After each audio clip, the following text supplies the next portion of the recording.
നമസ്കാരം. തൊടുപുഴ വാർത്തകൾ. തൊടുപുഴയിൽ ചില ഉദ്യോഗസ്ഥ രാഷ്ട്രീയക്കാരുടെ കൂട്ടുകെട്ടോടെ അനധികൃത തട്ടുകട എന്ന് പറഞ്ഞ് ഒരു കടക്കാരനെ ഒഴിവാക്കിയത് തൊഴിലാളിയും മുതലാളിയും പെരുവഴിയിൽ. ജീവിക്കാൻ വശമില്ലാതെ ചിലർ ആത്മഹത്യ പക്കിലേക്ക്. വിയർപ്പിൻ്റെയും മണ്ണിൻ്റെയും മണമറിയാത്ത ചില കച്ചവടക്കാരും അവരുടെ ഉച്ഛിഷ്ടം ഭക്ഷിക്കുന്ന ചില രാഷ്ട്രീയ ഉദ്യോഗസ്ഥരുമാണ് ഇന്ന് റിപ്പോർട്ട് ചെയ്യുന്നത്. 2 ദിവസങ്ങളായി തട്ടുകടയുടെ പേരിൽ ഈ കാഞ്ഞിരമറ്റം ജംഗ്ഷൻ കവലയിൽ പൊടി പൊടിക്കുകയാണ്. തൊടുപുഴ മുനിസിപ്പാലിറ്റിയിൽ തട്ടുകടകൾ വെൻഡിങ് സോൺ നിയമം അനുസരിച്ച്, കേന്ദ്ര സർക്കാരിൻ്റെ വെൻഡിങ് സോൺ നിയമം അനുസരിച്ച് 25 സ്ക്വയർ ഫീറ്റിനുള്ളിൽ ശുദ്ധമായ രീതിയിൽ ഭക്ഷണം പാചകം ചെയ്ത് കൊടുക്കുന്നുണ്ടെന്ന് മുനിസിപ്പാലിറ്റിക്കും അതുപോലെയുള്ള നിയമപരമായിട്ടുള്ളവർക്കും ബോധ്യപ്പെട്ടാൽ മാത്രമേ അവർക്ക് ലൈസൻസ് കൊടുക്കാവുള്ളൂ. ഇവിടെ ഏതെങ്കിലും ഒരു കട ഇതനുസരിച്ച് പ്രവർത്തിക്കുന്നില്ല.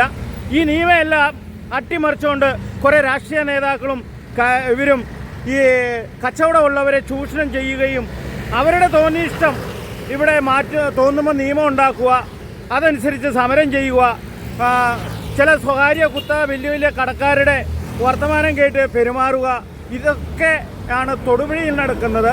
പാവപ്പെട്ട ഞാൻ കണ്ടതിൽ അത് അങ്ങനെ വേറൊരു ഹോട്ടലിൽ ഇതിനു മുമ്പ് ജോലി ചെയ്തുകൊണ്ടിരിക്കുമായിരുന്നു.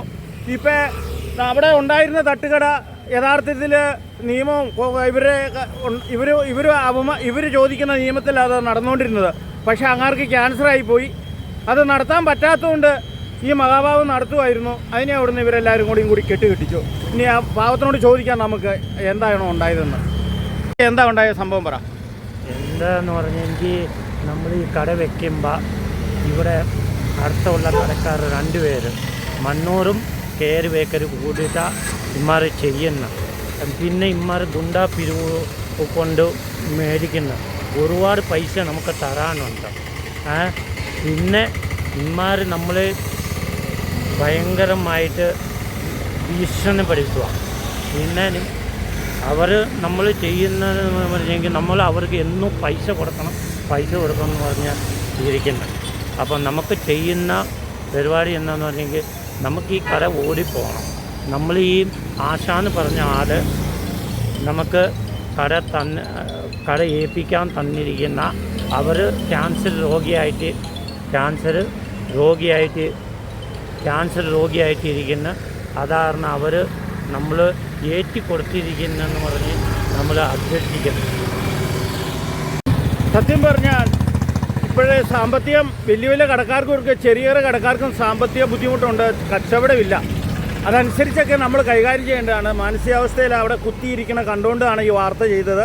ഇതിനകത്ത് ഒരു കടക്കാരെ സംരക്ഷിക്കാനോ അല്ലെങ്കിൽ മനഃപൂർവ്വം അല്ല ഇത്. യഥാർത്ഥ സംഭവമാണ് ഇവിടെ പറഞ്ഞത്.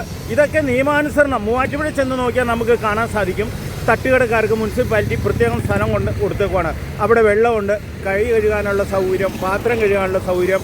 അപ്പോൾ രാത്രിയിലോ വണ്ടിയിലോ വരുന്ന വാഹനക്കാർക്ക് ഒരു ചായ കുടിക്കുന്നതിലും ലഘുഭക്ഷണം കഴിക്കുന്നതിലും ഒക്കെ ഉപകാരപ്പെടും ഈ തട്ടുകടയുണ്ടെങ്കിൽ. അതുകൊണ്ട് തൊടുപുഴ ഒരു കട നിയമപ്രകാരം നടത്തുന്നില്ല, ഈ മോളി പറഞ്ഞ രീതിയിലും ഇല്ല. അത് സ്ഥലവും ഇല്ല. നാട്ടുരാജ്യ ന്യൂസിന് വേണ്ടി ക്യാമറയാണ് റിപ്പോർട്ടിംഗ്. തൊടുപുഴയിൽ നിന്നും ഈ പാവപ്പെട്ട കച്ചവടക്കാരനൊപ്പം KK വിജയൻ.